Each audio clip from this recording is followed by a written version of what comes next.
কৃষ্ণনগরের সোনাপুকুর থেকে খবর আসছে ৮ নম্বর ৯ নম্বর ১০ নম্বর বুথে ভোটারদের ভোটদানে বাধা দিতে অভিযোগ উঠছে।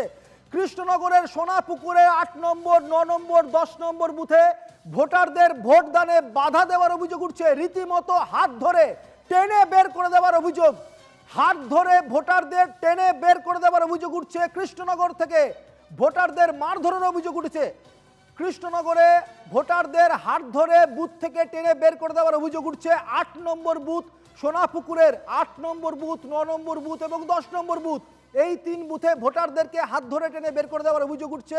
রীতিমতো এই ঘটনা ঘিরে চাঞ্চল্য সৃষ্টি হয়েছে, ভোটারদের মারধরের অভিযোগ উঠেছে।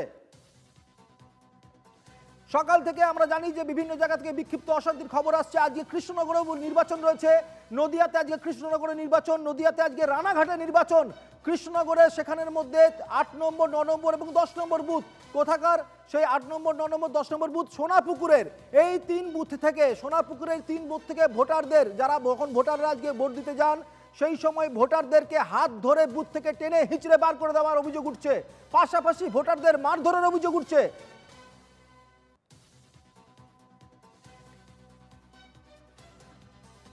এই মুহূর্তে আমাদের প্রতিনিধি রক্তিমা দাস রয়েছেন আমাদের সঙ্গে। রক্তিমা, সকাল থেকে এই চতুর্থ দফা নির্বাচনে রাজ্যের বিভিন্ন জায়গা থেকে বিক্ষিপ্ত অশান্তির খবর আসছে ৮ কেন্দ্রের। তার মধ্যে এই মুহূর্তে খবর হচ্ছে কৃষ্ণনগরের সোনাপুকুর থেকে ৮ নম্বর ৯ নম্বর ১০ নম্বর বুথ থেকে ভোটারদের ভোটদানে বাধা দেওয়ার অভিযোগ উঠছে। কারা বাধা দিচ্ছে, কাদের বিরুদ্ধে অভিযোগ উঠছে? দেখো, একদমই তাই। আজকে সকাল থেকে সোনাপুকুর, কৃষ্ণনগরের সোনাপুকুরে সেখানে কিন্তু একটা সমস্যার সৃষ্টি হচ্ছে। তবে শুধু সোনাপুকুরে নয়, চাপড়া বিধানসভা জুড়ে কিন্তু এই সমস্যাটা দেখা যাচ্ছে। এবং দেখো, এই ক্ষেত্রে যেটা জানা যাচ্ছে যে ৯ নম্বর এবং ১০ নম্বর বুথে মূলত ভোটদানে বাধা সৃষ্টির অভিযোগ রয়েছে। এবং সেক্ষেত্রে তৃণমূলের বিরুদ্ধে এই অভিযোগ আনছে সিপিএম না।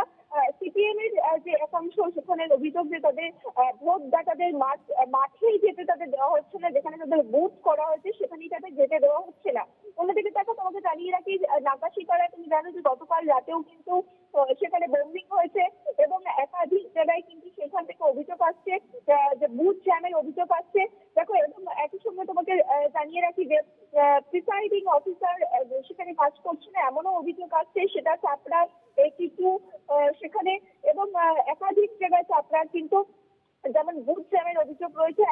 বিভিন্ন ক্ষেত্রে কিন্তু কিছু কিছু জায়গায় ইভিএম খারাপ, সেই অভিযোগগুলো কিন্তু আমরা সকাল থেকে দেখতে পাচ্ছি। এবং দেখো, তোমাকে জানিয়ে রাখি, চাপড়া ২০০ এবং ২০১ ঝামালজি এই জায়গাতে কিন্তু রীতিমতো দেখা যাচ্ছে যে দুষ্কৃতীরা রীতিমতো মুখে গামছা বেঁধে হাতে বন্দুক নিয়ে ঘুরছে। যেটা বিজেপির অভিযোগ যে তৃণমূলে আশ্রিত দুষ্কৃতীরাই কিন্তু বেশ বেশ নজর রাখো এই খবরের দিকে রক্তিমা। আমি আবারও পরে ফিরবো তোমার কাছে। আপাতত তোমাকে ধন্যবাদ। আমাদের সঙ্গে ছিলেন আমাদের প্রতিনিধি রক্তিমা দাস।